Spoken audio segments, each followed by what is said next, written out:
Welcome to Roma's kitchen. Roma's কিচেনে আপনাদের স্বাগতম। আজকে আমি আপনাদের জন্য নিয়ে এসেছি নারিকেলের সন্দেশ। নারিকেলের সন্দেশ তৈরি করার জন্য আমি প্রথমে কড়াইতে হাফ কেজি দুধ নিয়েছি। এখন আমি এর মধ্যে 1 বাটি চিনি দিয়ে দেব।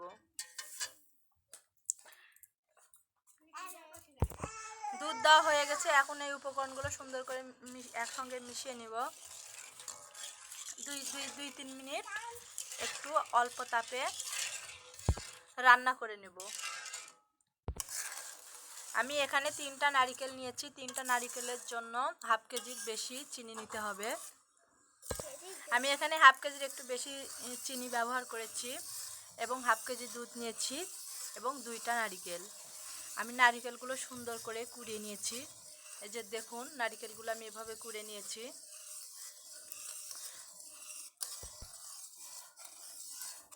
দেখুন কত সুন্দর বলক উঠছে। তো এভাবে জাল হতে থাকবে।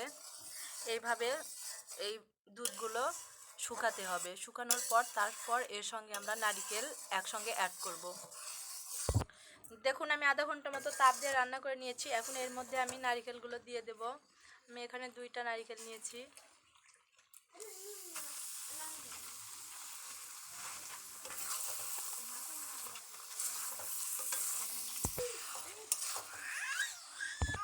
নারিকেল দেওয়ার পর এইভাবে সুন্দর করে অল্প তাপে একটু নারিকেলগুলো ভেজে নিতে হবে।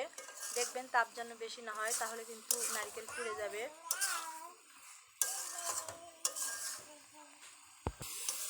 দেখুন আমার নারকেল ভাজা প্রায় শেষ হয়ে এসেছে। তো আমি এখন সুন্দর করে এইভাবে নেড়ে দিব। দেখবেন নিচে যেন লেগে না যায়, তা না হলে কিন্তু এটি লাল হয়ে যাবে, সাদা কালারটি থাকবে না। সেই জন্য অল্প তাপে ধীরে ধীরে এই নারকেলটি ভেজে নিতে হবে। দেখুন নারকেল আগের চেয়ে তো অনেকটা ঝরঝরে হয়ে এসেছে। তো এখনও হয়নি, আরও কিছুটা সময় লাগবে। আমি আরও কিছুক্ষণ একটু ভেজে নেব এভাবে। দেখুন আমার নারিকেলটি ভাজা হয়ে গেছে সুন্দর। দেখুন কত সুন্দর কালার এসেছে এবং ঝরঝরা হয়ে গেছে। আমি এটা প্রায় আধা ঘন্টা ধরে ভেজে নিয়েছি অল্প আছে। তো এখন আমি এটি একটি পাত্রে ঢেলে নেব।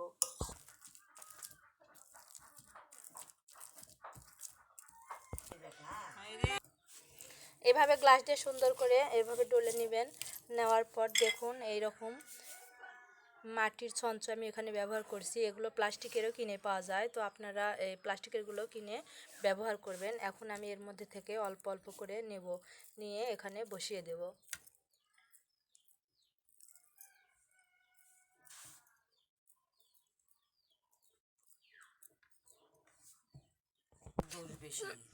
গ্লাসটা দেখুন এভাবে আপনারা অল্প অল্প করে নিয়ে চাপ দিবেন। দেওয়ার পর সাইড থেকে একটু এভাবে তুলে নেবেন। নিলে দেখবেন উঠে আসবে।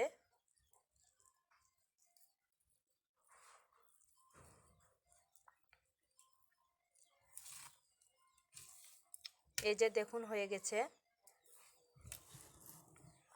এভাবে এখন আমি সবগুলো করে নেব। দেখুন আমার সন্দেশ বানানো হয়ে গেছে, কত সুন্দর হয়েছে। তো আপনাদের এই রেসিপিটি ভালো লাগলে অবশ্যই লাইক, কমেন্ট এবং শেয়ার করবেন এবং আমার চ্যানেলে নিত্য নতুন ভিডিও দেখার জন্য সাবস্ক্রাইব করুন। তো দেখুন আমার নাড়ুটা হয়ে গেছে। কত অল্প উপকরণ দিয়ে এই রেসিপিটি তৈরি হলো এবং খুব সহজে আমি তৈরি করলাম। এখানে যেহেতু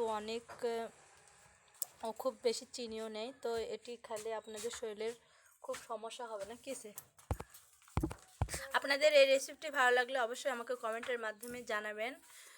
তো পরবর্তী ভিডিওটি আপনাদের জন্য আমি অন্য একটি ভিডিও তৈরি করব। তো এই ভিডিওটি ভালো লাগলে আপনারা অবশ্যই কমেন্ট করবেন, কমেন্টের মাধ্যমে জানাবেন যে অন্য ভিডিও দেখতে চান কি না চান।